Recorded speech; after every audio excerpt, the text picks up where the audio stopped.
This podcast is brought to you by the School of Advanced Study, University of London. All of our podcasts are available from our website, www.sas.ac.uk.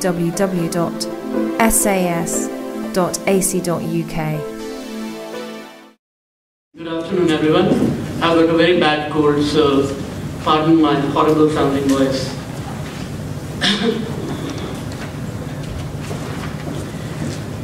How do the guiding principles apply in the context in Colombia? If I can just, I'm not going to use anything,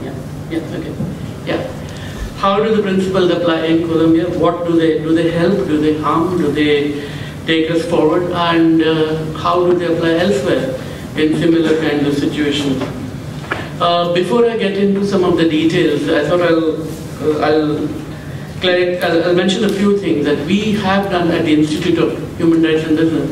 We have done some work in Colombia. We have done work about looking at access to land and issues related to that, and ongoing conflict and what it means for corporations which operate in zones of conflict. So some of what I say will be informed by that. Some of that will also be informed by my past work at both at Amnesty International and at International Alert, where at various times I've had to deal with aspects dealing with large companies in fragile environments. But guiding principles, when the chair introduced them, she described two problems with the principles. One is that she called them conservative, referring to the do no harm part of it, and how it's not about let us do some good. Now, and again, I'm describing the principles here and not trying to say whether they are meant to serve this purpose or not. But the typical response that you would get from the human rights community in Geneva, particularly the states, would be that that's exactly what was intended it to be. I mean, the principles were designed primarily not to be radical, not to be of with the kind of requirements built into them that would simply not fly.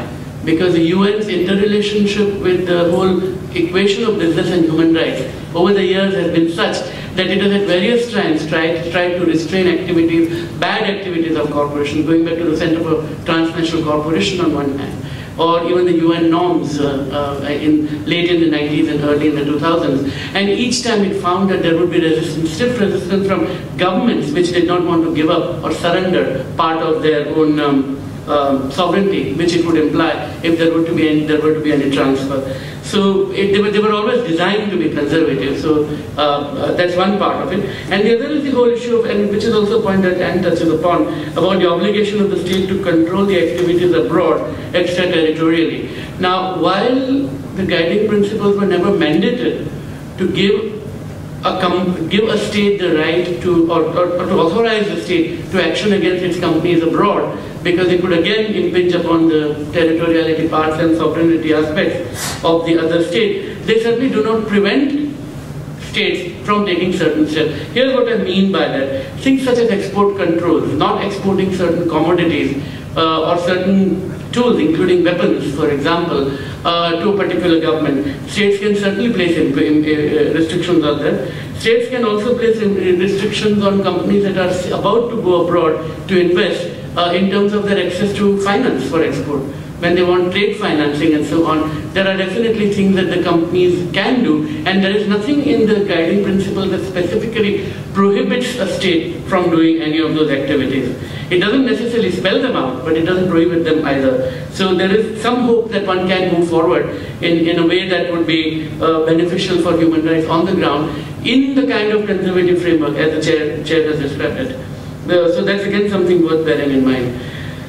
And let us not forget that the biggest abuses, and again, while we focus on territoriality, that's a good thing, and sovereignty and multinational, we should not lose sight of the fact that some of the large number of abuses that we know of, and some of the big abuses that we know of, often happen in the domestic sector. That it's a domestic company that does something terrible somewhere. So to look at, so it's of course the right thing that whenever there is a multinational corporation operating in another country and operating in a way that violates human rights or abuses certain human rights, we should not lose sight of the fact that there are domestic companies which also have a role to play in this regard.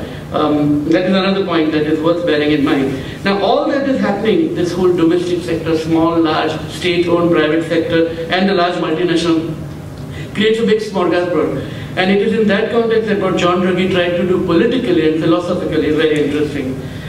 His assumption was that the state is not keeping pace with market forces. State's regulatory mechanism in trying to restrain the companies from behaving in certain ways is simply not happening, because by the time, to use that old metaphor, the state is tying its shoelaces, the companies have, had a head start and are like 15 miles away already, or something of that sort. So in that kind of a context and of the governance gaps, what sort of a role can be played by the state, and what are the different roles for the state, the private sector, and indeed the civil society? And particularly in the context where there are unwilling and unable states. Now here Colombia becomes very interesting. Is Colombia an unwilling state to protect human rights? If there is a Colombian official here, you will say, of course not. Point out all the treaties that they've ratified on one hand, the leadership that they wanted to provide in the voluntary principles by trying to make sure that they were going to provide, they were not merely a recipient of the whole voluntary principles experience, where companies operating in Colombia behaved in a particular way, but Colombian companies and how they would operate there became part of their agenda. So Colombia is, in a way, it would not say that it is an unwilling state, and at the same time its human rights record is extremely poor. And it's for the past 60 years, 50 years. And the other part is the inability part. Now it might be that, to put it in a very crude terms, that maybe the Colombian state's authority runs writ large, maybe in the Caribbean area and maybe the 3 big cities. But what about beyond? What about the other parts of the country? And again, earlier when I was here and Hugh was talking about Cerrejón coal, that's a very good example where it's basically what we would call an old-style company town. It's a large company operating in a particular area, and it is expected to provide a lot of benefits, and it is expected to play in a particular way. How does a corporation play in that area, where there are unwilling or unable states at various times, and it is expected to play a role? So the starting point, therefore, for John Ruggie when he did was the do no harm, respect deriving from the do no harm. But beyond that, he does say something else, which is the whole idea of due diligence. And I think I'd like to focus a bit on that, the second pillar, that while it is extremely process-driven, it is also at the same time a very strong pillar. What it expects to do, what it tells the company to do is the principles it needs to bear in mind as it goes about doing the following. First, of course, it has a human rights policy. That's a self-evident and obvious thing. But beyond the policy, the assessment and tracking part of it. The assessment of both human rights impact assessments, social impact, environment, call them what you will. It doesn't spell out specifically what it should be called. But a company must make itself aware of the risks it might pose and the impacts of its activities on the communities. From there to tracking and monitoring performance, so that there is an internal learning and internal changes that can take place from there. And from that moving to the grievance mechanism, so that when there are problems, they're identified quickly and immediately. And again, it's worth bearing in mind that grievance mechanism, not for the grave abuses, but grievance mechanisms of the sort that can be fixed early to prevent them from growing into a situation where a grave abuse might occur. Simply stated, trucks move very quickly in Cerrejón, in Albania town, for example, and it lets out a lot of dust, and children don't like it, and they're upset, and their parents then go and protest. Now, a smart company in that kind of situation, what ought to do in this context is to try to prevent it by imposing, these are extremely simple solutions and some simple steps to take, such as in requiring the drivers to drive at particular speeds. That doesn't happen. Then you have the protesters. When the protesters come, the security forces come in. The security forces use disproportionate force, and then it becomes a genuine grave human rights abuse. So the grievance mechanism has to be at the stage when the problem is relatively minor and fixable. And those are the kind of areas that companies often tend to miss, they often tend to ignore, and they often tend to, and then they learn the lesson the very hard way.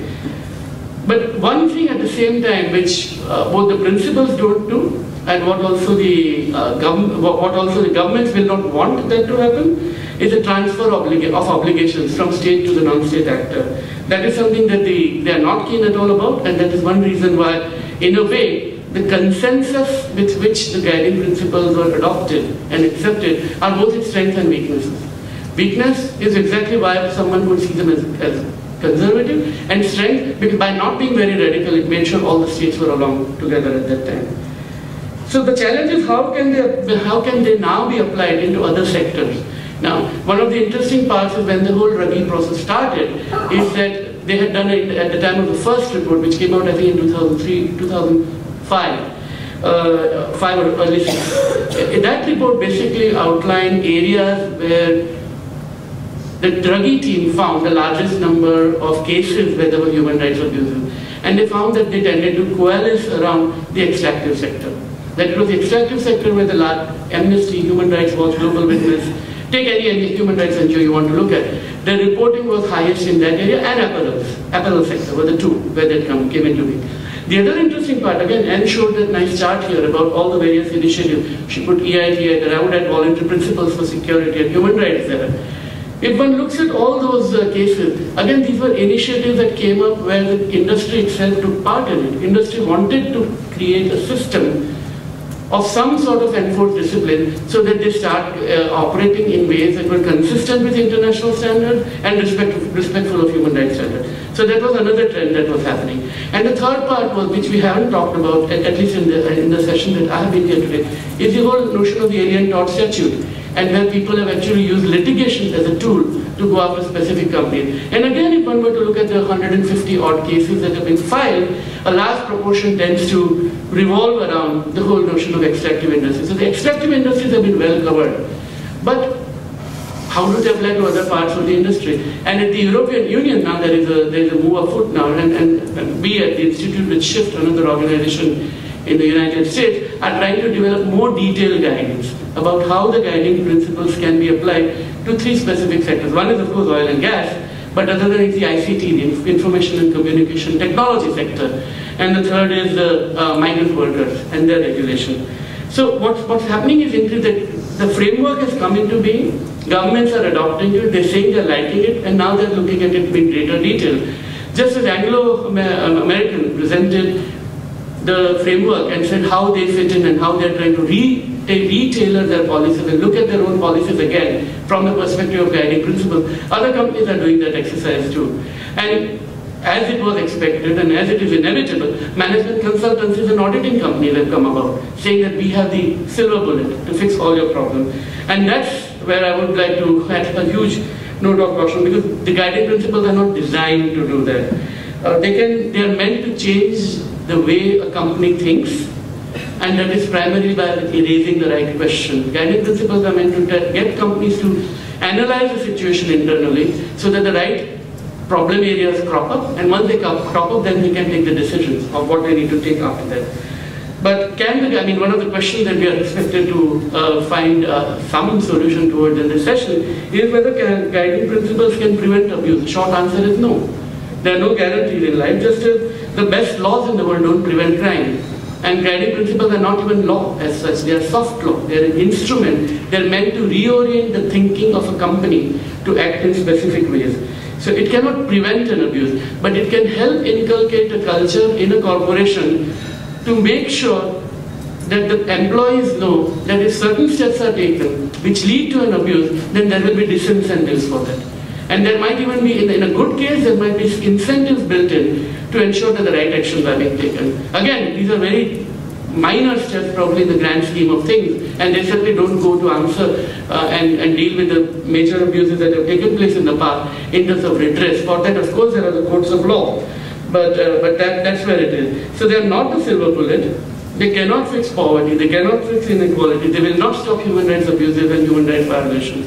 But what they can do, and what they're expected to do, is to ensure that corporate behavior changes. Now, what can home states do? I'll conclude on that in the British context here, that certainly it means that, given the framework that it is, if there are creative ways in which the government can see ways in which the law can be applied to restrain behavior abroad through other means, perhaps not through prosecution, because the law may not be that far, but through the systems of incentives and disincentives, through the loans that are being given, through the incentives that are offered for certain industries to go.